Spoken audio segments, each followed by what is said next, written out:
is life. Yes. I don't know why. So intoxicated, man. You don't know why you do this. Yes. What's up, everybody? Welcome back to the Life of a Car Guy podcast. I'm your host, Pete the Car Guy. Thank y'all so much for joining me on such a beautiful Saturday morning. Can't wait to get going. We got a whole lot to discuss. So you know how we kick this off with the What's Going On segment. Talk to me so you can see what's going on, what's going on, what's going on, what's going on, what's going on. Gotta love it, gotta love it. Hey, I want to thank you guys very much for the high responses on the Take the Wheel segments 2 and 3, episodes 2 and 3, excuse me. Those were really special for me and just had a lot of fun. And apparently, a lot of the car guys and gals really liked it as well, too. The viewership was extremely high on both of those and got a lot of subscribers from that, too. So thank you guys very much for checking those out. Really appreciate it. I had a lot of fun doing those and can't wait to do another one that's coming up here towards the end of the month. So speaking of the Take the Wheel episode 3, the second video that I recorded with Jarvis when I did the walk around on both of his cars, I'm going to try to put that up before the weekend is out. I had a couple little things I wanted to do with it just to make sure it was right. And I wanted to make sure that once I transferred it over from the Insta360 camera, that it was going to come through clear and easy. So looking forward to getting that up onto the platform for you guys real soon. So I'd like to get it done maybe today, but maybe by tomorrow at the latest. So just to let you know. So I'm going to be focusing a lot on getting the apparel straight this month. So I'd like to have those very soon. Just depends on how the shipping and everything goes. So a couple of things that I was going to kind of share with you guys today.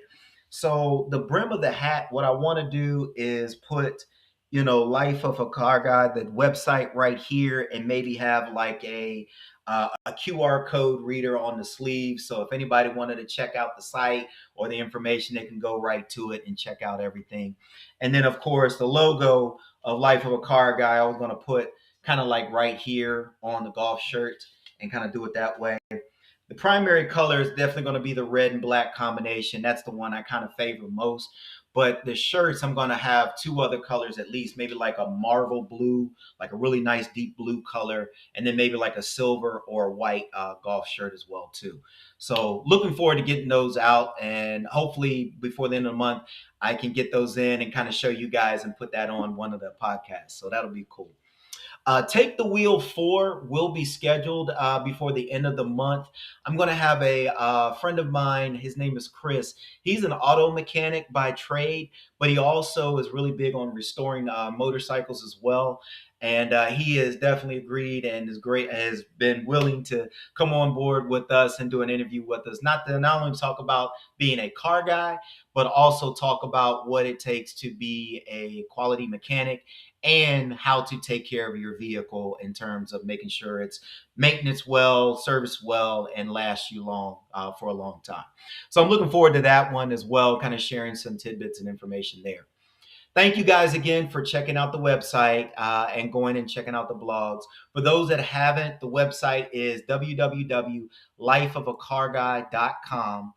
We've got blogs and videos and other things going on with that. And I've been telling you guys, I've been looking to upgrade that real soon and to make it a lot more clean and more user friendly, especially on your cell phone. So that's going to be coming up real soon as well too. Okay, and continue to read, like, and comment on the blogs as well. Greatly appreciate that. Okay. In the streets news is up next. So this one is kind of cool. This one just dropped early this morning. Yahoo Autos reported that parent company Hyundai and of course Kia are launching a new patent for a new door hinge setup that will allow patrons to be able to lock the positions in on how far the door will open and can extend. This is a really big deal because you have people of varying heights and sizes, or have spouses or other individuals of varying heights and sizes that will help them kind of navigate getting in and out of a vehicle much, much easier.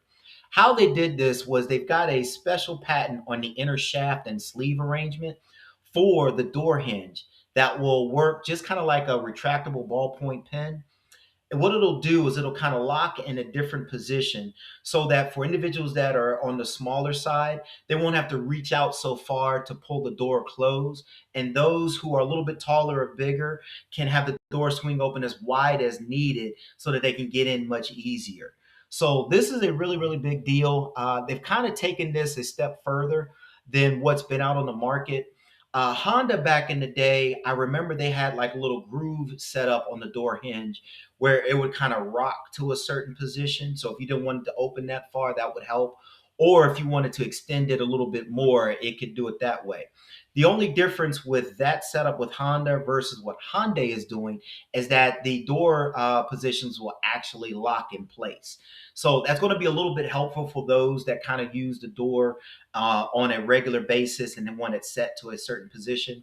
According to what Kia and Hyundai have stated, is that there will be 8 varying positions that you can lock this in, which is going to be very, very helpful for people of all different sizes. So I think this is going to be great. I can't wait for that to happen. It looks like because they just got the patent towards the end of April, they probably won't introduce it until maybe like the 2027 models that are going to come out late in the like early to late fall. So we'll see when those will drop, but I think that's going to be a big help for people of varying sizes. So can't wait to see that come out. So we're going to drop a new segment for topic of discussion this month. So this one's called the Car Guys Demo Series. One of the things that I was very, very blessed to have the opportunity to do was to demo a lot of different vehicles once I reached a certain sales plateau. And this was a lot of fun because I got to choose any particular vehicle that I wanted to drive as long as it stayed within a certain mileage parameter, year parameter, as well as a price point. So I was able to look at so many different vehicles and test drive them as if they were my own personal vehicle between 30 to 60 days at a time. So as you can imagine, I've got a huge collection of different vehicles that I've had the opportunity to check out and to test drive and to really kind of formulate some great opinions on. And the first one that I was able to do on my first demo was a 2017 Jaguar XE Premium. This is a picture of the exact vehicle that I actually had a chance to drive. And it was a lot of fun and it drove very, very well. One of the things that I really loved about the vehicle was its overall performance and fuel efficiency. So I found out that it was a diesel vehicle. I didn't see it on the spec sheet, and I remember taking it around and having one of our detail guys help me out with putting fuel in it. And he checked it out. He was like, "Hey Pete, just want to make remind you that this one is a diesel. It doesn't take regular gas." So I told him I was very appreciative of that because the last thing you want to do is put regular gas in a diesel vehicle or vice versa. So that was something he helped me out with back then. But once he got it filled up for me, and I remember putting my dealer plate on and going out that day and showing a couple of my friends my very first demo. And the thing I loved about it, outside of the how smooth it rode, was its performance. So this particular vehicle wasn't really high on horsepower; it only had 180 horsepower, but the torque was insane. It had 318 pounds of torque.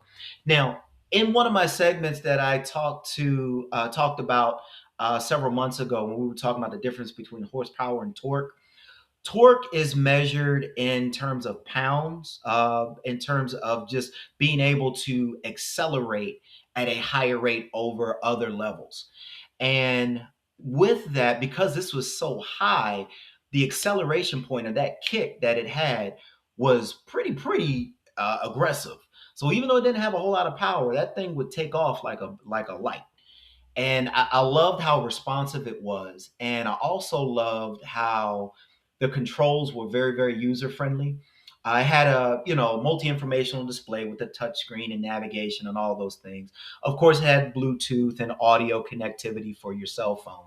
Back then, that particular model did not have CarPlay or the Android Auto, so I wasn't able to interface my cell phone quite as easy because of the age of that model. However, it was a lot of fun, and it was definitely an enjoyable ride as well. One of the things I did not like about it was that some of the controls were a little bit antiquated, and being a 2017, it was going to be older than what was kind of normally seen out there on the market. But nonetheless, it was a lot of fun. The biggest thing that was great about it was the gas mileage. Now, this being a diesel engine, it got 30 miles per gallon in the city and 40 miles per gallon on the highway, which was excellent for a sedan. Typically, diesel vehicles will do better on gas mileage. Because number one, they burn it cleanly a little bit better, and it kind of performs a little bit more of it at an efficient rate as well too. And this also had the auto start and stop function on it as well too. So when I came to a complete stop, the vehicle kind of go into a pause scenario with respect to the engine just not running to save on emissions and fuel. So that was a lot of fun. So one of the things I want to do for this month with my demo series, kind of go back to like I did with the vehicles I own, do the car guy car rating setup. So I've got several categories that I'll be rating the vehicles that I go over with you guys on a weekly basis. So as far as performance with this vehicle, I got to give this a car guy 5 car rating, just because of the fact that it was very, very um, punchy with respect to the response, and very, very smooth on the delivery. So love that about it very much. Also, the fuel economy and the fuel efficiency definitely is going to get a 5 car rating as well there too. And with diesel, obviously, you just want to make sure that you go to pumps that will serve you for diesel if you're looking to purchase a diesel vehicle. Now, one of the things that I was thinking about with respect to reliability on these Jaguars, long term aren't known for being very reliable vehicles for a long term basis. So I was kind of doing some research on these. They tend to be a little bit more expensive with respect to upkeep and things and needing things to be done. So the overall reliability I would give is a 3 car rating on this, just to kind of let you guys know. And then the other thing that really hurts Jaguar, and I think also Land Rover, is the resale value. So the resale value on these vehicles are not very strong at all. They tend to not hold their value very well. So on that segment, I would give this a 2 car rating, because one of the things that we as car guys look at, and vehicles, mind you, are not necessarily considered assets unless they are appreciating in value. So if you have a vehicle that is no longer made anymore, that continues to climb in value, that's considered an asset. Typically, vehicles are categorized as expenses because we're using them for a particular function that we're needing for them to serve. So that's kind of why you're looking at, with respect to that rating for overall resale value in terms of that. But I will tell you the overall experience with this vehicle, given everything that I kind of shared, I would still give this a 4 car rating out of 5. It was a very enjoyable vehicle, a lot of fun to drive, very smooth. The gas mileage was really, really excellent on it. And, it was easy on the eyes as well, too. So I can't really knock that one at all. So I can't wait. I'm going to have 4 other options to kind of go over. And what I'll do throughout the podcast, I'm not going to do this just continually. I'll just kind of do this here and there and just kind of go over the vehicles that I demoed.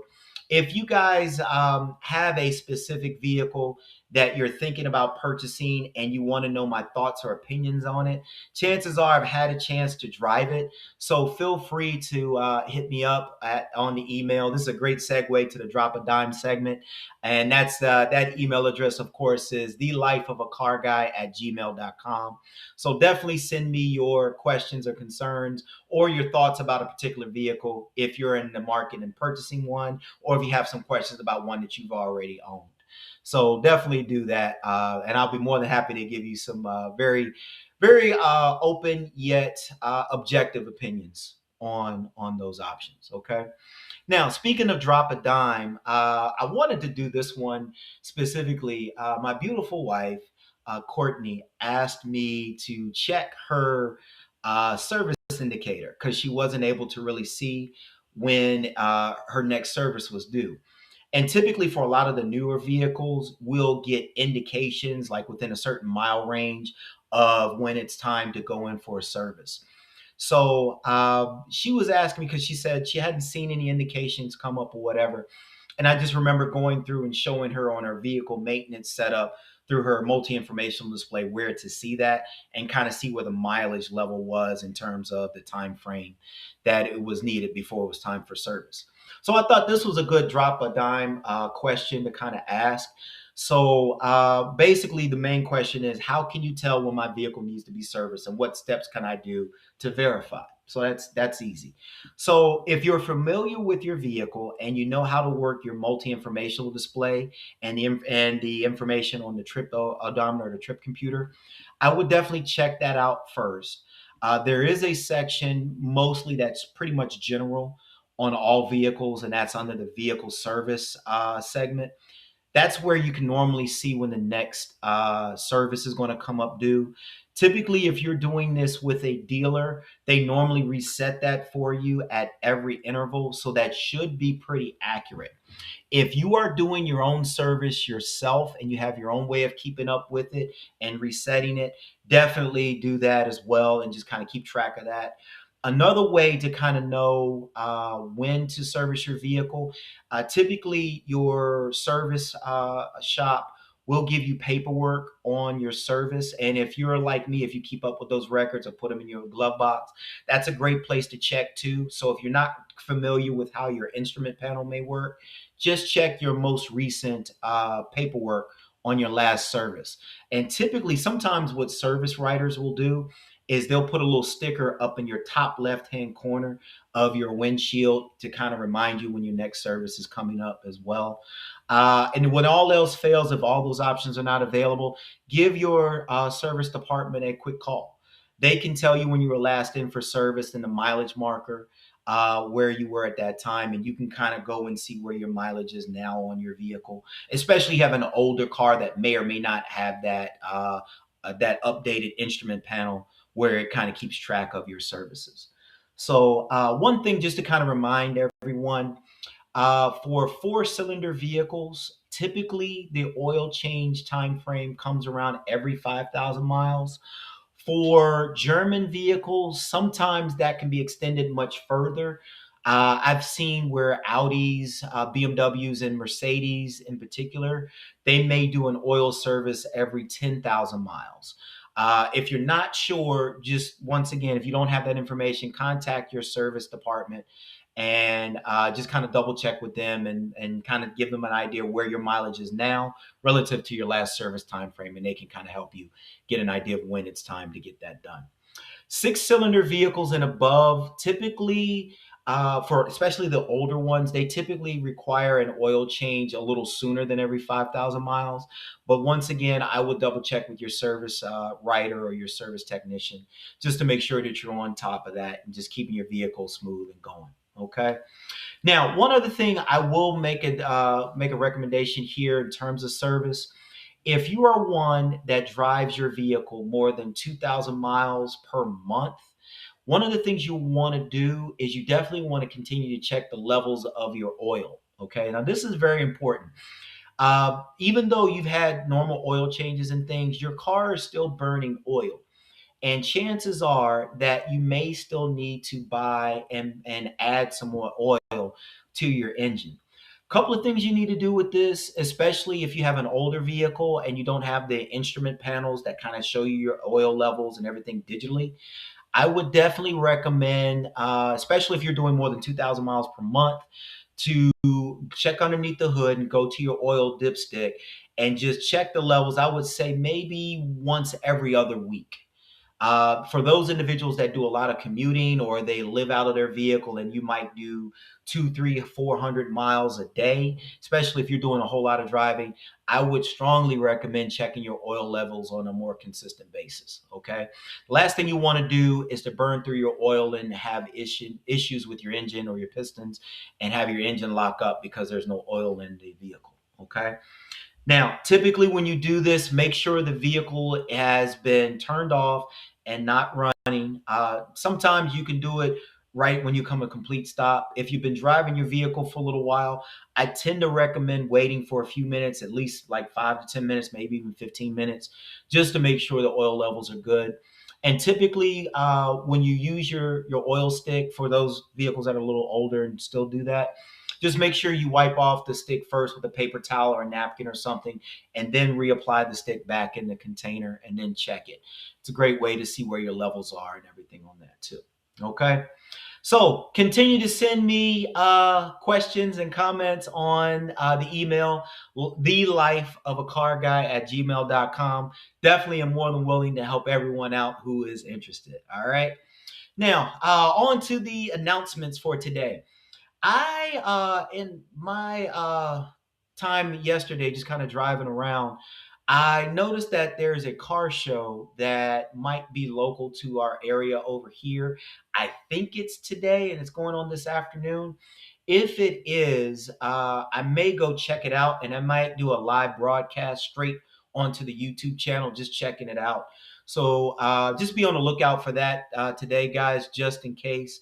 Once I'm finished with the segment today and get it uploaded, I'm going to double check and see if that's the case. And then I may go out and do that. And I'll put that video out on a live feed through YouTube. So just to let you guys know. Okay. So sign off, guys. We're at the finish line once again. Do me a favor. You guys have been very, very awesome in doing this. I greatly, greatly appreciate it, but keep it going. I want to have everyone send out the videos to anyone you might know, at least 5 people that you may know that may or may not have seen the podcast. Have them check it out, have them like and subscribe to the YouTube channel and everything so we can continue to grow the subscription base. And also have them check out the website at www.lifeofacarguy.com and have them like and subscribe there as well too. Okay.